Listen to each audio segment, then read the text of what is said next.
Vous êtes à Brignoles dans le Var, Mathieu Béliard, vous êtes au milieu des Gilets jaunes, votre grand journal du soir, émission spéciale sur Europe 1. Oui, je suis au milieu des Gilets jaunes et Ombline, on va pas se mentir, ça se passe bien. Ils ont été très accueillants, tout va bien. Il n'y a pas de problème à être au milieu des Gilets jaunes, n'est-ce pas Valérie Gomez-Bassac, députée La République En Marche de la circonscription, tout se passe bien. Tout se passe très bien et ça s'est toujours bien passé jusqu'à présent. Je crois que le dialogue est là, donc maintenant il faut l'utiliser. L'important, effectivement, c'est le dialogue. Et autour de moi, beaucoup de Gilets jaunes sur cette scène ici dans la salle polyvalente de Brignoles. Et une à qui je n'avais pas encore donné la parole, c'est Marie. Marie qui est Gilet jaune, qui est sur le rond-point depuis le 17 novembre aussi. Marie, c'est bien ça? Oui, tout à fait, depuis le début, oui. Aujourd'hui, vous êtes en recherche d'emploi? Oui. Oui, et vous avez dit, quand on préparait cette émission, que vous n'arrivez pas à trouver un emploi parce que précisément les propositions sont éloignées de Brignoles. Oui, tout à fait. Je pourrais en trouver à Aix-en-Provence et Aix-en-Provence. C'est presque à 1 heure d'ici, Aix-en-Provence. Voilà, c'est 187 € de péage, plus l'essence, plus l'usure de la voiture. C'est vraiment compliqué. J'étais cadre à Paris, en Île-de-France. Mon mari a été muté ici. Donc Aix-en-Provence, je trouvais du travail. Ici, dans le Var, j'en trouve pas du tout. Monsieur Macron a fait de l'humour en disant qu'il faut traverser la rue. Je peux vous affirmer que je l'ai bien traversé 2000 fois et on m'a toujours fermé les portes. Alors c'est vrai que je commence à en avoir vraiment marre. Alors je voudrais apporter une précision aussi propre à ce déplacement dans le Var. On en parlait avec Frédéric Michel qui est ici aussi avec nous. On y reviendra. C'est la question de l'autoroute A8 parce que quand on va, pour faire simple, de l'Italie jusqu'à Marseille, c'est très compliqué de faire sans l'autoroute A8 et en l'occurrence, ça coûte cher aussi au niveau des péages. La question automobile, évidemment, au cœur de ces débats. Marie, vous m'avez dit tout à l'heure à 19h que pendant l'heure qui précédait, vous étiez en ébullition. Pourquoi ? Parce que j'ai envie de répondre, parce qu'il ne faut pas dire qu'une personne qui a juste le SMIC touche toutes les allocations. Moi, je vois, j'ai la chance tous les jours de rencontrer des gens qui sont beaucoup plus pauvres que moi et qui n'y arrivent pas, qui ont bien sûr 1600 €, qui n'ont pas le droit à l'APL ou pour 50 € que la CAF verse ou pas parce qu'on dépasse un certain budget. Mais voilà, non, il ne faut pas dire qu'une personne qui gagne le SMIC ou au-dessus du SMIC touche des aides de partout. C'est pas possible. Valérie Gomez-Bassac, vous êtes la députée de la circonscription. Vous vouliez répondre à Marie directement? Allez-y. Oui, tout à fait. Je vais revenir sur différentes thématiques que vous avez abordées. Alors tout d'abord sur la mobilité, c'est vrai que c'est toute la difficulté de cette circonscription qui est donc dans le centre Var et qui est complètement enclavée et loin des grandes villes. On est à 1 heure de Marseille, etc. d'Aix, 3 quarts d'heure de Fréjus, 3 quarts d'heure de... Donc d'hier. au niveau, je vais essayer de faire national et local. C'est vrai qu'au niveau national, donc on augmente quand même le budget au niveau du transport de 40% sur 2017-2022. Au niveau local, j'encourage, et j'ai pas attendu pour ça les Gilets jaunes, vous le savez, enfin ceux qui suivent le savent, que je souhaite que les lignes anciennes soient réhabilitées. C'est-à-dire qu'on a une ligne Carnoul-Gardanne qui permettrait de desservir 40 communes. Mettons de l'argent là, c'est ça qui permettrait justement de rallier, enfin c'est une des solutions, c'est peut-être pas la seule, mais qui permettrait de rallier justement les petites communes aux communes plus importantes, là où il y a du travail. Et ça, c'était sur le premier point. Sur le deuxième point, sur l'attente, sur le travail et la difficile adéquation entre l'offre et la demande, c'est vrai que c'est incroyable. Alors tout à l'heure, une dame le disait, chef d'entreprise, qu'elle a du mal à trouver des salariés. Je suis allée à la rencontre d'une association QRS Entreprendre qui ne souhaite plus passer par certains services comme Pôle emploi, etc. et qui cherche également des salariés. C'est vrai que ça fait mal au cœur parce qu'on se dit d'un côté, j'entends toutes ces personnes qui cherchent du travail et de l'autre, des chefs d'entreprise qui cherchent à embaucher et on n'arrive pas à les mettre en relation. Donc là aussi, il y a une vraie problématique, c'est certain. Alors je voyais Sébastien qui a envie de vous répondre, Valérie Gomez-Bassac. On va marquer une toute petite pause et puis je vais aussi essayer de circuler dans la salle parce que je vois que certains parfois ont des choses à dire aussi. Ils ne sont pas sur scène. On ne va pas rajouter des chaises ici sur la scène à Brignoles, sinon il n'y aura plus personne devant moi.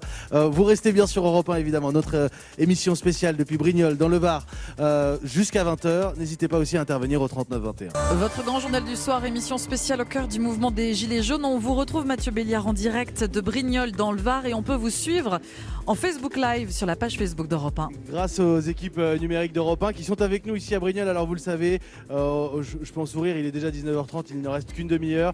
Et évidemment, on a beaucoup de choses à dire, alors on va accélérer le tempo parce que le débat est lancé. Marie, vous vouliez répondre à Valérie Gomez-Bassac, qui est la députée de cette circonscription du Var, Oui, députée de La République En Marche. Tout à fait.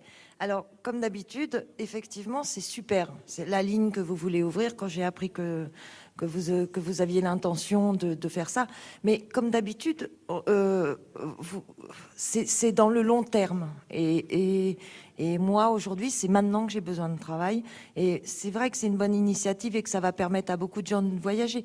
Mais tout ce que vous proposez, c'est dans le long terme et c'est aujourd'hui, c'est maintenant. C'est pas dans 3 mois, c'est pas dans 6 mois comme le moratoire. Voilà. Clairement, il y a une urgence, Valérie Gomez-Bassac, et on voit que les annonces du Premier ministre hier matin n'ont pas suffi. Là aussi, on dit c'est trop peu, c'est trop tard, évidemment, et c'est tout de suite, et le mouvement continue. Je n'ai pas rencontré un seul gilet jaune, que ce soit ici à Brignoles ou dans les appels que nous avons reçus, un seul gilet jaune qui me dise on a gagné, on arrête. Alors, en ce qui concerne le temps, c'est vrai que c'est la problématique. Et si ça dépendait que de nous, alors quand je dis nous, c'est moi, parlementaire ou l'État, ça serait une chose. Et c'est vrai que ça dépend de la région également. Et c'est là où vraiment il faut qu'il y ait une responsabilité collective en dehors de tous les partis, etc. Parce que je ne suis pas là pour dire qui est responsable, pas responsable. Il faut que tout le monde s'engage sur le temps pour que les solutions soient rapides. C'est une ligne qui existe, qui n'est pas encore habilitée pour faire du transport de voyageurs. Mais en tout cas, elle peut le faire. Ça peut être une solution envisageable. En ce qui concerne les Gilets jaunes et le mouvement, permettez-moi d'être un peu plus optimiste que vous. Donc c'est vrai qu'on ne répond pas à tout, déjà par la difficulté d'avoir des interlocuteurs, par la difficulté d'arriver à identifier les demandes qui parfois sont vraiment différentes. Et depuis cet après-midi, depuis l'intervention du Premier ministre cet après-midi, il y a des sondages, puisque quand les sondages sont contre la majorité, on les ressort souvent, mais quand ils vont dans le bon sens, on ne le dit pas. Il y en a certains quand même qui disent que il y a 70% des Français qui actent quand même de la volonté, en tout cas, ce que disait le monsieur également tout à l'heure, de la volonté de dialoguer, de trouver ensemble des solutions. Les moratoires, c'est pas un piège. Le Premier ministre l'a encore affirmé cet après-midi. Si le bilan est négatif des différentes taxes envisagées, s'il n'y a pas de solution, elles ne seront pas appliquées. Donc il faut aussi... je sais que vous n'avez plus la confiance dans le politique et je l'entends, hein, et ça fait partie d'ailleurs de mon engagement. Mais aujourd'hui, il faut l'avoir parce que sinon, c'est la France qu'on met en danger. Donc, encore une fois, il y a une possibilité de revenir sur ce qui n'est pas adapté.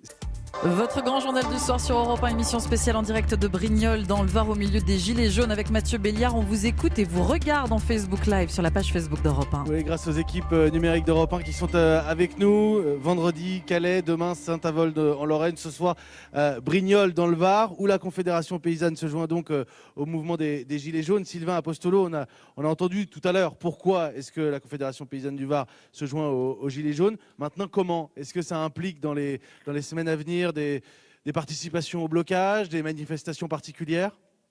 Déjà, il y a de nombreux adhérents de notre syndicat qui participent déjà à ce mouvement-là. Après, ça, on va voir justement dans les jours qui viennent avec les collègues pour venir sur les blocages ou pour venir à la manifestation qui va avoir lieu samedi. Moi, je voudrais quand même un peu rebondir sur la diversité de revendications. Je pense que c'est normal qu'il y ait une diversité de revendications parce que on a affaire depuis un certain nombre d'années à une dégradation des conditions d'existence de la population et pour ça, c'est sûr que ça touche beaucoup de secteurs de la vie. Donc, si aujourd'hui on demande à tout le monde de payer sous des prétextes écologiques des exonérations d'impôts et de taxes qu'on fait à ceux qui ont le plus d'argent dans notre pays.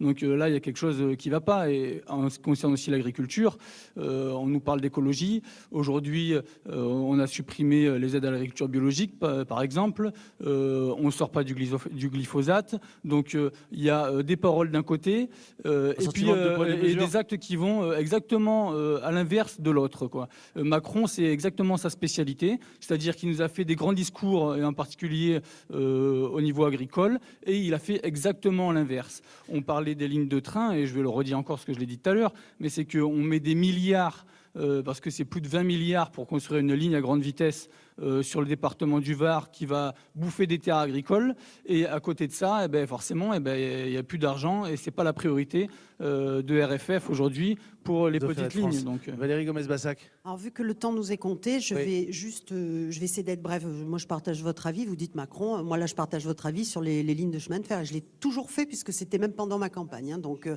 alors, vous avez des solutions et nous, on est prêts à les entendre. On établit un dialogue, on établit une consultation, et c'est pas pour rien, c'est pour essayer de trouver des solutions ensemble. Donc il faut le faire, on va le faire, c'est à l'initiative du gouvernement, ce sera à nous, enfin ensemble, à mettre ça en place. Aujourd'hui, on en est là, il faut le faire. Encore une fois, ce qu'on a mis en place, et on l'avait annoncé, on a dit ça sera évalué, si c'est pas bon, on l'arrête. Donc s'il faut l'arrêter, on l'arrête. Je parle des taxes diverses et variées. Maintenant, je peux pas, il y a certaines choses que je peux pas entendre. Vous me parlez du glyphosate. Le glyphosate, il y a des gens aussi, il y a des agriculteurs qui travaillent avec. Donc il faut aussi en tenir compte parce qu'il y a une économie derrière.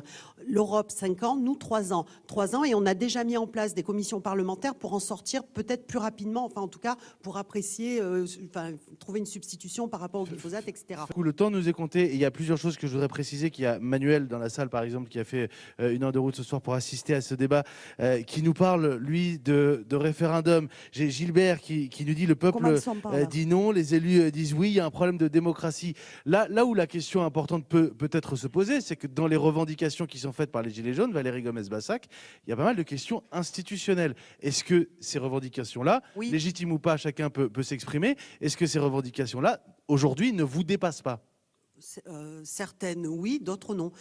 Si on rentre dans le détail au niveau institutionnel, alors, au niveau institutionnel, sur la suppression d'une partie des députés, des sénateurs, etc., on est dedans, hein, puisque ça fait partie de notre programme. Des salaires, parce que quand on voit les salaires Non, mais attendez, on parle exorbitants institutionnel, là. Hein, des députés, Valérie des Gomez-Bassac, ministres, des anciens députés, des puisse anciens vous répondre. ministres, du président, des anciens présidents. Excusez-moi, Fabienne, juste que ça a déjà la été députée revu, puisse nos vous retraites. répondre. Hein. C'est déjà passé.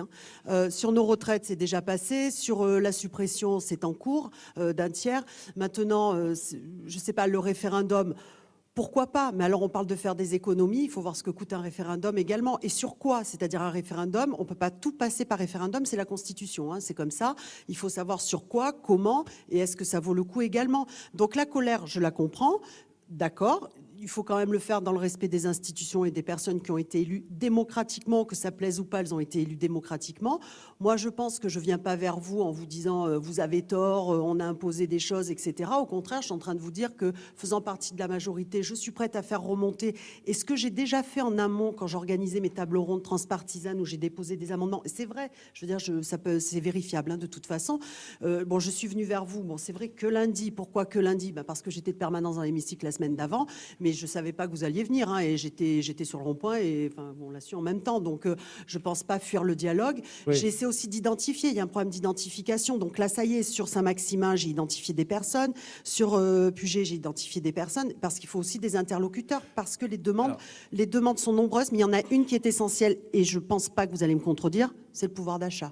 On vous retrouve à Brignoles, dans le Var. Mathieu Béliard, vous êtes entouré de Gilets jaunes, votre grand journal du soir sur Europe 1, en vidéo, en Facebook Live, sur la page Facebook d'Europe 1. Et vous savez ce qui va se passer, il nous reste très clairement 3 minutes 30 pour échanger, pour dire un dernier mot ce soir. Et j'avais fait venir quand même Christelle Mourier aussi, qui est chef d'entreprise ici à Brignoles, présidente d'une association de commerçants. J'aime pas faire ça, on a peu de temps, allez-y, dans ce débat-là, justement. Non mais c'est important aussi, vous êtes à la tête d'une boutique de jouets, je crois. Oui, tout à fait, bonsoir. Allez-y. En fait, il n'y a pas grand-chose à dire de plus. Je pense qu'on a fait quand même le tour de la question. On a des gros problèmes, on rencontre de gros soucis de dialogue de toute façon, parce qu'il y a beaucoup de choses qui partent dans tous les sens et c'est sûr que c'est pas facile. Je voudrais pas être à la... quoi. Ils manifestent pour des choses qui sont revendicables et qui sont louables, mais nous, commerçants, alors moi je vais parler pour moi essentiellement et aussi pour les commerçants de ma zone, donc moi je suis dans la zone Saint-Jean, premier samedi, moins 90% de mon chiffre d'affaires. Donc quand on y pense que aujourd'hui je fais 50% de mon chiffre d'affaires sur les 3 derniers mois de l'année, j'ai ouvert il y a 1 an et demi, mettez-vous aussi à ma place, j'ai embauché du personnel parce que c'est des saisonniers, parce qu'on en a besoin, parce qu'il faut être là pour le client, à la demande, à l'écoute. Donc c'est des charges, bien entendu, des charges, des investissements. Et aujourd'hui, qu'est-ce qu'on fait? Eh ben, on ouvre la porte, tout simplement, à Amazon, à une entreprise qui n'est pas française, qui ne paye pas d'impôts en France, qui ne paye aucune charge, et qu'on est là à leur dire allez acheter sur Amazon et faites mourir vos petits commerces qui vous font survivre et vivre sans vous obliger à prendre la voiture, dépenser de l'argent dans l'essence ou dans l'usine, dans quoi que ce soit. Moi, j'ai une petite entreprise, nous sommes 4 à l'année, 6 en saison, mais je fais vivre un tout petit peu l'économie locale, je dépense sur place, je vis sur place, j'achète sur place, je crée de l'emploi, mes collègues commerçants créent des emplois. Voilà quoi. Après, on est vachement pénalisé. Je comprends le mouvement, mais nous, commerçants, on est ultra pénalisés. Il fallait que ce soit entendu. Et on va donner le dernier mot. Oui, je sais qu'on va être en retard. Vous me faites engueuler à Paris, hein, Valérie Gomez-Bassac, députée de la République En Marche, qui quand même est venue dans ce débat aussi pour pouvoir échanger, pour pouvoir participer. Est-ce que vous avez une réponse à apporter? Moi, sincèrement, je l'ai dit à plusieurs reprises, je peux le dire avec un sourire taquin, même si la question est plus grave, j'aimerais pas être à votre place. Mais moi, je me sens bien à ma place, je me sens à l'aise parce que, encore une fois, j'espère que ça a été un cri d'alerte et j'espère qu'il va être constructif. C'est-à-dire, une fois qu'on a dit on en a marre des élus, des anciens, des nouveaux, des futurs, maintenant, il faut trouver des solutions. Il s'agit de notre pays, il s'agit de notre économie. Il faut en trouver rapidement. Donc, c'est soit on ouvre le dialogue, on s'assoit, on prend les points les uns après les autres, pouvoir d'achat, institutions, le social, etc. Et on essaie de trouver des solutions. Et je ne peux pas tout citer, et on essaie de trouver des solutions, on le fait au niveau des différentes circonscriptions ou départements, etc. Et on adapte les lois à ce qui est faisable ou pas en mettant les avantages et les inconvénients et voir si on trouve des solutions, ou sinon ça ne sert à rien. Et ça va en effet à l'encontre des chefs d'entreprise. Moi je suis très sensible à ça, parce qu'on fait tout, on a mis des actions cœur de ville. Tout à l'heure on vous parlait de Brignoles qui a bénéficié de l'action cœur de ville, donc pour relancer quand même l'économie au centre-ville, on se prend ça derrière, mais ça fait mal au cœur, Et on joue le jeu d'Amazon, etc., puisque je crois qu'ils ont enregistré le plus haut fort de participation. Pour le coup, avec les blocages commerçants et sur les font courses de Noël. 50 à 60% de leur chiffre d'affaires sur novembre-décembre. Ces week-ends-là en janvier avec les particulier. soldes, Frédéric si je peux me Michel, juste un dernier mot. Frédéric Michel, qui est notre correspondant dans la région et sans qui d'ailleurs cette émission n'aurait pas été possible. Frédéric. En 30 secondes, le débat pourrait durer 2 jours encore. Pourquoi? Parce que 250 revendications. Pourquoi? Parce que hier, par exemple, j'étais au Resto du Cœur avec une personne qui gagne 650 € par mois, parce que sur les barrages du Muy, de Fréjus, de Brignoles, évidemment, je rencontre, et c'est la particularité, différentes personnes, des gens qui peuvent gagner jusqu'à 3 000, 3 500 € par mois et qui n'y arrivent plus pour certains. En tout cas, c'est ce qu'ils vous le disent. Et c'est ce qui me frappe depuis le début de ce mouvement, c'est que vous avez une agglomération de personnes qui ne se parlaient pas ou qui se retrouvaient dans un seul lieu, un stade de football. Et ces gens-là, aujourd'hui, sont réunis. Ils ne se parlaient pas avant. Ce sont des smicards, des gens qui sont RSA, des gens chefs d'entreprise quelquefois, des gens qui roulent en 4x4 ou avec une Clio d'occasion, et qui se parlent, qui fraternisent et qui ont finalement quelque part les mêmes demandes avec la baisse de taxes, de plein de taxes différentes. C'est ce que, en tout cas, nous, sur le terrain, les reporters, on peut constater. Eh bien, écoutez, applaudissez-vous tous ce soir, quel que soit votre camp, si j'ose dire, évidemment. Je voudrais vous remercier. Je sais qu'il y a plein de frustrations et c'est bien normal. En même temps, ce voyage que nous avons entrepris n'est pas terminé. Nous serons loin de Brignoles demain. Nous serons en Lorraine, à Saint-Avold, vendredi à Calais, mais je suis sûr que les échanges seront constructifs et que la finalité sera la même, frustrante une fois arrivé à 20h. Merci à Marie, Fabienne, Sébastien, Julien, Gilet Jaune qui était avec nous en studio. Merci à monsieur dont j'ai perdu ma fiche, Sylvain Apostolo de la Confédération Paysanne, qui était avec nous sur cette scène pour participer à ce débat, Confédération Paysanne du Var. Merci à madame la députée. Ça a été, vous avez l'habitude des débats, évidemment, députée de la 6e circonscription du Var. Tout va bien et les échanges vont continuer, évidemment, après l'émission. Qui remercie aussi David Olivier, Rémi, Margot, Mickaël, Frédéric Michel, que vous venez d'entendre, et la mairie de Brignoles pour son accueil.